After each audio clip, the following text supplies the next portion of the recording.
Atau step yang ketiga adalah bajak traffic. Gimana tuh mas caranya bajak traffic? Maka biasanya kalau ada komentar yang banyak like-nya, orang akan kepo, akan berbondong-bondong mengunjungi profil kita. Bener nggak? Banyak orang yang pengen jadi afiliator, tapi untuk dapetin 600 follower aja susah. Nah, sebenarnya gimana sih caranya dapetin 600 follower dalam waktu cepat dan juga organik? Oke, langsung aja kita bahas di Sinau bareng Hendry. Sinau bareng yuk, ora usah kesusu. Nah, untuk menjadi afiliator sebenarnya kan syaratnya ada 4. Yang pertama sudah punya 600 follower, yang kedua sudah ngonten dalam waktu 28 hari. Jadi kita dikasih kesempatan kurang lebih 1 bulan nih untuk dapat 600 follower kan. Yang ketiga, tidak ada pelanggaran dalam 1 bulan terakhir, dan yang keempat sudah berusia 18 tahun. Tapi sebenarnya anak SMP pun bisa loh jadi afiliator asalkan pas daftar akunnya menggunakan tanggal lahir orang tuanya. Menarik kan? Anak SMP pun bisa loh cari cuan di TikTok. Nah, sebelum kita ke pembahasan, ada rambu-rambu yang harus kamu hindari untuk mendapatkan 600 follower itu. Yang pertama, dilarang membeli follower. Ingat ya, karena kalau kamu beli follower, mungkin sehari bisa tembus 600 dan keranjang kuningnya bisa cepat terbuka nih, misalnya dalam waktu 2 minggu udah bisa tembus 2000 follower dan udah kebuka nih keranjang kuningnya. Soalnya kadang-kadang seperti itu ya. Saya punya ada teman yang baru sekitar semingguan atau 2 mingguan udah 1000 follower dan udah bisa jualan udah pakai keranjang kuning. Nah, tapi kalau kita hasil beli followernya, biasanya ya itu udah banyak yang ngalamin, ketika udah bisa jualan muncul keranjang kuningnya, akunnya kena ban. Sedih nggak tuh kira-kira? Apalagi kalau kita udah bisa jualan, udah menghasilkan, pas mau narik komisi tiba-tiba kena ban. Waduh, sakit hati nggak tuh ya? Nah, yang kedua, dilarang saling follow. Ingat ya, banyak orang yang FLKS yuk biar cepet dapat 600 follower. Nah, padahal sebenarnya itu istilahnya bunuh diri. Kenapa kok bisa bunuh diri? Karena kalau kita saling follow, maka TikTok itu membaca algoritma kita atau menyebar video kita yang biasa untuk jualan itu. Jadi kalau kita buat video jualan ya, kemudian disebarnya sama si TikTok ke sesama orang yang punya kebiasaan saling follow. Dan yang saling follow adalah sesama afiliator. Nah, kira-kira nih ya, kalau saya buat video jualan pakai keranjang kuning terus disebarnya ke sesama afiliator, kira-kira dibeli nggak tuh sama mereka? Nah, makanya orang-orang yang suka saling FLKS itu sebenarnya sedang merusak akunnya sendiri. Coba yang setuju komen, yang nggak setuju kenapa? Kok nggak setuju silahkan komen aja ya. Oke, langsung aja kita ke pembahasan. Bagaimana sih caranya untuk dapetin 600 follower dengan cara organik? Nah, yang pertama adalah kita bagi dalam waktu 4 minggu ya. Jadi yang minggu pertama, kamu bisa buat profil kamu kelihatan seperti profesional dulu. 1, fotonya usahakan jelas. Maksudnya, foto kamu usahakan ada hubungannya dengan isi kontenmu. Contoh, saya pengen jadi konten kreator yang khusus atau pengen dikenal sebagai orang yang ahli masak misalnya. Maka kalau bisa foto profil kita tuh menggambarkan kita misalkan pakai topi chef gitu ya, biar kelihatan lebih meyakinkan.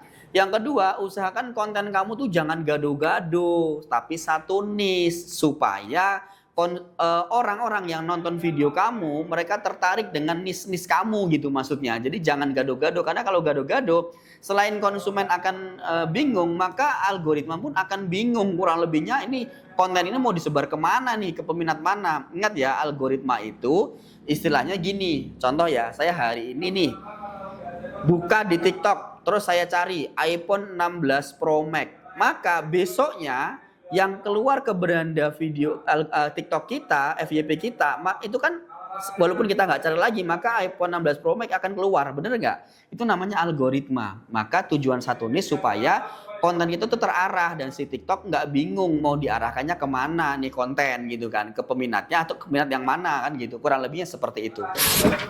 Terus yang kedua, usahakan dikasih bio. Nah, bio ini usahakan mewakili dari isi kontenmu. Aku kasih tahu contohnya ya, ini contoh bio yang bagus nih. Misalnya kamu mau buat video tentang ini ya, review barang. Bisa nih kamu buat videonya seperti ini, bionya ya. Review barang jujur, ngetes produk biar kamu nggak rugi saat beli. Follow aja, kasih emoticon kayak gini. Terus, atau misalnya buat konten kita tentang berbagi resep makanan, maka bionya ditulisin berbagi resep makanan simple, anti gagal buat pemula. Alat masak, cek, kasih lambang seperti ini.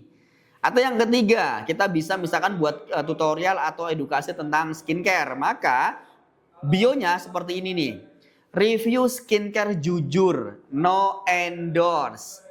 Produk favoritku ada di sini. Nah, seperti itu. Jadi profil jelas, foto kita jelas, kemudian bionya juga jelas. Oke, itu diperbaiki dulu yang pertama.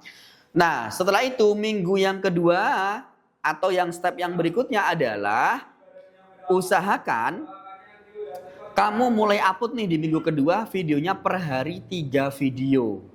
Jadi kuantitas dulu, kualitasnya sih nggak usah terlalu dihiraukan ya. Buat video sederhana aja, standar aja, nggak usah ngejar terlalu bagus, lightingnya harus merek godok, harus yang mahal, nggak perlu. Kalau kamu misalkan adanya, seadanya ya sudah pakai cahaya ilahi dulu aja, pakai cahaya matahari itu juga bisa seperti itu. Jadi kuantitasnya dulu dikonsistenin sehari 3 video, tujuannya untuk melatih kita ngomong, untuk melatih keluasan kita, mencari audiens yang tadi ya, yang suka dengan konten kita, satu niche tadi ya dilatih, itu tujuannya. Nah nanti kualitasnya bisa ngikutin tuh lambat laun belajar gitu ya. Nah, terus Mas gimana caranya kalau aku mau kuantitas sedangkan aku bingung membuat konten apa? Aku kasih ide. Jadi kalau teman-teman di sini kok Bapak Ibu teman-teman di sini bingung mau buat konten apa, bisa pakai metode ATM.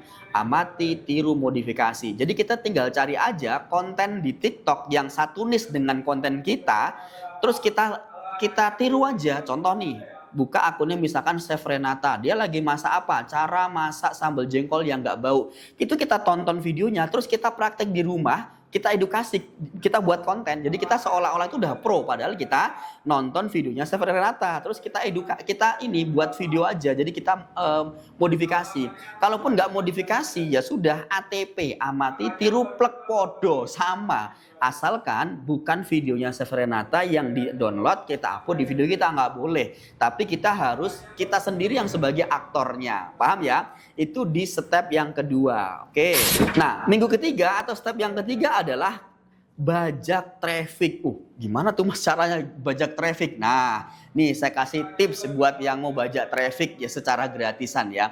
Caranya adalah, jadi kalau ada video orang viral, kan banyak yang komen tuh ya. Banyak yang komen. Maka coba kamu lihat kalau ada orang komentar dan belum dibalas sama yang membuat konten, kamu bisa buat video balasan, tapi rekamnya di akunnya teman-teman, bukan di akunnya si konten kreator tersebut ya, itu nggak sopan namanya. Jadi bukan membalas komentarnya di video orang, bukan. Tapi misalkan nih Fitri, dia nanya, Chef gimana caranya buat masakan yang keasinan biar nggak jadi asin. Nah itu kamu buat konten di akunmu sendiri, kemudian kamu tag @fitri tadi. Jadi @fitri membalas komentar pertanyaan ke @fitri, gimana caranya merubah rasa asin jadi nggak keasinan masakannya. Kamu buat video. Maka kalau kita tag seorang, kan dia akan masuk ke notifikasinya dia kan, dan dia bisa nonton video kita, akan dapat pemberitahuan. Nah itu kita dapat traffic gratisan tuh dari situ. Dan kalau konten kita bagus, maka dia akan follow. Nah akan follow akun kita nih gitu ya. Terus cara hack yang kedua adalah gini, kalau ada konten yang bagus, yang rame FYP nih, kamu bisa komen dengan komentar yang cerdas, komentar yang anti mainstream, yang aneh pun boleh, yang lucu pun boleh. Tujuannya supaya banyak orang yang like komentar kita, yang membalas komentar kita dengan komentar baru. Maka biasanya kalau ada komentar yang banyak like-nya, orang akan kepo, akan berbondong-bondong mengunjungi profil kita. Bener nggak? Nah, disitulah fungsinya kalau kita buat bio, buat profil yang bagus. Supaya ketika orang mengunjungi profil kita, mereka suka dan mau follow akun kita secara gratisan. Bener nggak? Tuh, coba. Siapa di sini yang belum kepikiran? Silahkan komentar. Aku Mas Hendri belum kepikiran ide kayak gini. Kalau kalian merasa mendapatkan sesuatu dari konten ini, silahkan subscribe ya. Silahkan subscribe konten ini. Terus minggu berikutnya atau step berikutnya yang keempat adalah evaluasi. Maksudnya adalah kita kan udah buat konten tuh di minggu pertama, kedua, ketiga. Itu bisa kita evaluasi.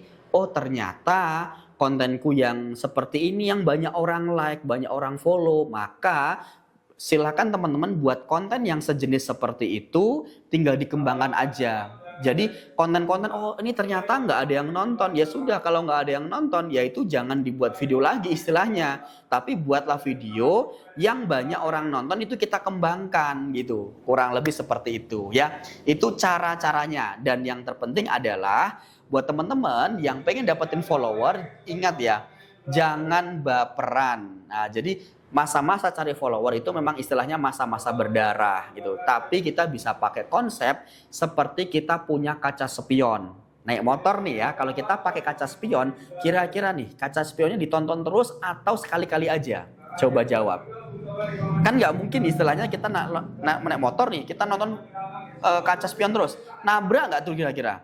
Sama halnya kayak kita buat konten. Jadi kalau kita buat konten kok selalu melihat konten kita sebelum yang kita upload, kok nggak ada yang nonton ya, kok cuman yang like cuman satu ya, lama-lama lemes, nabrak, akhirnya putus asa. Bener nggak tuh kira-kira? Makanya kalau kita buat konten bisa pakai prinsip tadi, kaca spion. Jadi upload lupakan, upload lupakan, upload lupakan, sekali-sekali kita tonton buat evaluasi. Nah seperti itu. Nah sekarang saya kasih tips nih beberapa konten yang mendatangkan follower cepat atau banyak. Yang pertama, bisa video edukasi. Yang pertama. Yang kedua, video berita. Video berita ngasih informasi. Yang ketiga, video hiburan. Nah, coba dari 3 jenis konten ini kira-kira nih ya, yang paling kamu sukai mana? Coba boleh komentar. Nah, oke, teman-teman, mungkin video kali ini cukup sampai di sini. Kalau ada kalian yang merasa pengen punya masalah nih ya, atau pengen bahas sesuatu apa tentang TikTok dan Shopee, silahkan komen ya. Jangan lupa subscribe dulu. Oke, demikian konten kali ini, mudah-mudahan bermanfaat jadi amal jariah buat kita semua. Terima kasih. Assalamualaikum warahmatullahi wabarakatuh.